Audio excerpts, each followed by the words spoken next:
Bonjour, bonsoir, chers jeunes.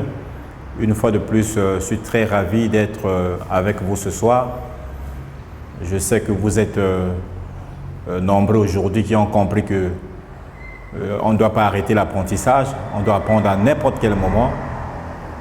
Vous avez compris aussi que cette maladie, cette pandémie qui est le coronavirus, n'est pas un frein, n'est-ce pas, à l'apprentissage. C'est la raison pour laquelle je viens dans vos maisons pour vous donner un certain nombre de directives, un certain nombre d'enseignements qui ne sont pas des modèles. C'est une manière tout simplement de vous permettre d'être en communion avec l'école pendant ces moments difficiles. C'est très important parce que nous savons que l'avenir de ce continent-là dépend, n'est-ce pas, de la jeunesse. Alors le plus souvent, lorsqu'on évoque les raisons des échecs en milieu scolaire, on est tenté parfois d'énumérer le manque, n'est-ce pas, de matériel didactique. On est parfois tenté d'énumérer le manque de documents pédagogiques chez les enseignants. On est parfois tenté d'énumérer le manque criard en personnel enseignant. On est parfois tenté d'énumérer le manque de table-banc, ainsi que toutes les causes que nous connaissons. Cependant, nous oublions qu'il y a des phénomènes sociaux qui aujourd'hui contribuent négativement à la réussite de nos enfants. En particulier ce soir, je voulais parler d'un phénomène qui est devenu nouveau dans nos foyers. Vous êtes une femme, vous quittez la maison le matin, vous allez au travail, après le service, alors vous prenez d'autres directions. Pendant ce temps, vous avez une fille qui est en terminale, qui arrive à la maison, qui doit faire tout à votre place. Donc nous avons dans nos maisons aujourd'hui des filles qui sont devenues de véritables femmes de ménage. Parce qu'arrivent à la maison, c'est elles qui doivent préparer, c'est elles qui doivent s'occuper des enfants, des petits, c'est elles qui doivent s'occuper de vos maris.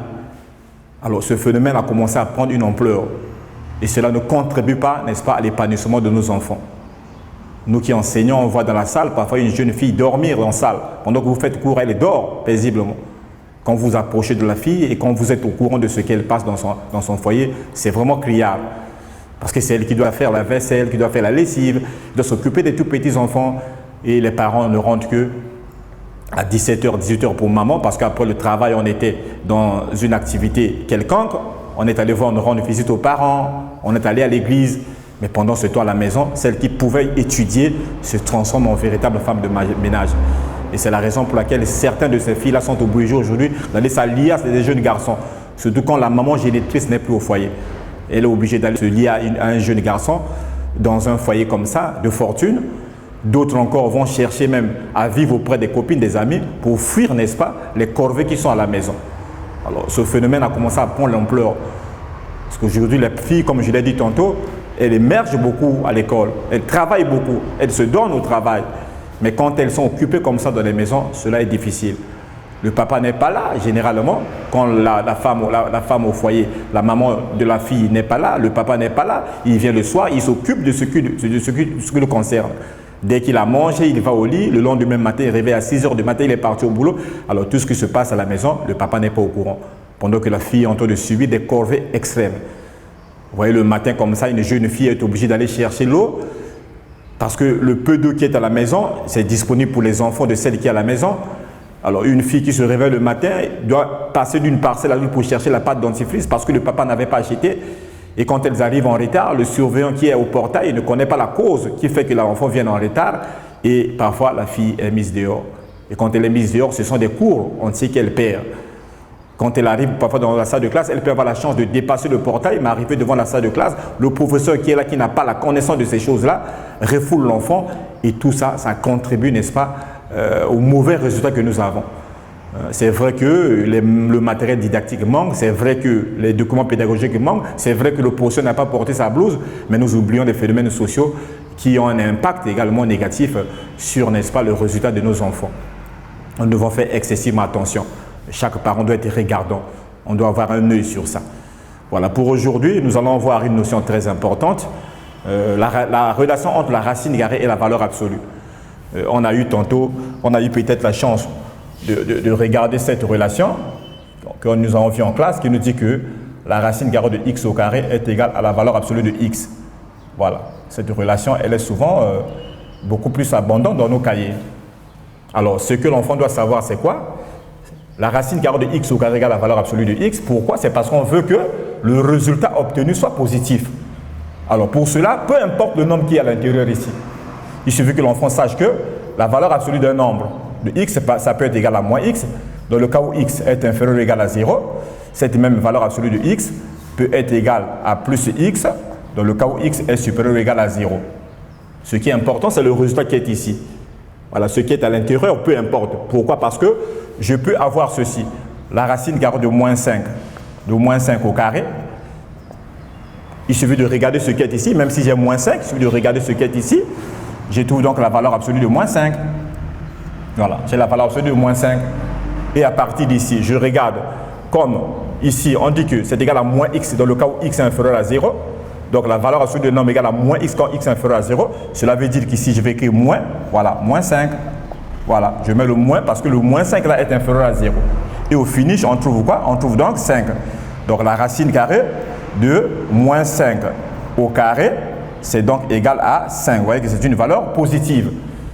C'est une relation très importante parce qu'elle nous permet de lever un certain nombre d'ambiguïtés. Nous avons le cas des expressions de ce genre qu'on nous donne en classe.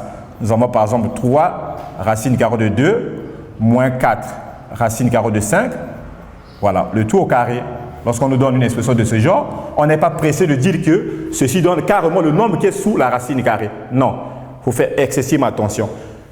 En se rappelant de cette relation, l'enfant, tu dois écrire égale la valeur absolue de 3 racine carrée de 2 moins 4 racine carrée de 5.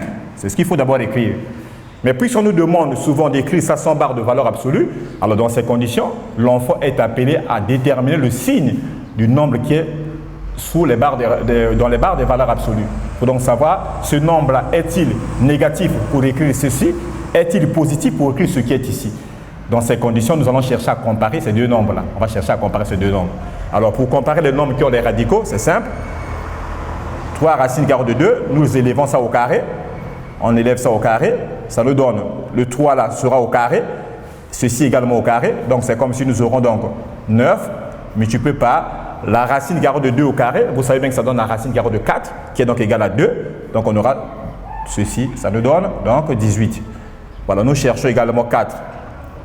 Racine carrée de 5, le tout élevé au carré. 4 au carré, ça nous donne 16. Multiplié par, ici, la racine carrée de 5 au carré. Nous savons bien que ça donne la racine carrée de 25, qui est égale à 5. Voilà, ce n'est pas l'objet du cours de ce soir. Et ici, ça nous donne 80. On a 16 multiplié par 5, ça nous donne 80. Voilà. Maintenant, qu'est-ce qu'on constate?